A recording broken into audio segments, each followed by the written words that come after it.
মাথার উপর ইমাম হাসান সাগর ভাইয়ের আঙ্গুর ঝলছে। আসলে দেখেন, এখানে দেশি এবং বিদেশি জাতের এই আঙ্গুর ফলগুলো ঝলছে।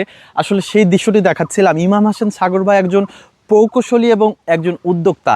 বাংলার মাটিতে সুমিষ্টি জাতের আঙ্গুর ফল ঝলছে, এটা আসলে খুবই একটা চমৎকার একটা পাওয়া। দেখেন, আগে কখনো রাজশাহীর এবং উত্তরবঙ্গের মধ্যে আঙ্গুর ফল ধরেছে কিনা আমি জানি না, তবে এই রাজশাহীর বাগমারা উপজেলার গণিপুর ইউনিয়নের হাসনিপুর গ্রামে প্রচুর পরিমাণে এই সুমিষ্টি জাতের আঙ্গুর ফলগুলো মাথার উপর ঝলছে। প্রিয় বন্ধুরা, এগুলো খুবই দুর্দান্ত খেতে এবং খুবই স্বাদের। আরেকটি তথ্য আপনাদেরকে জানাই, এখানে এই সুমিষ্টি জাতের আঙ্গুর ফলগুলো আঙ্গুর ফলের চারা বিক্রি হচ্ছে। সারা বাংলাদেশ কিন্তু এই আঙ্গুর ফলের চারা কিন্তু চলে যাচ্ছে। আপনারা চাইলে আপনারা ফোনে আমার ডিসক্রিপশানে নাম্বার দেওয়া থাকবে, আপনারা চাইলে এসে বা কুরিয়ারের মাধ্যমে নিতে পারবেন। তো সবাই ভালো থাকবেন, সুস্থ থাকবেন।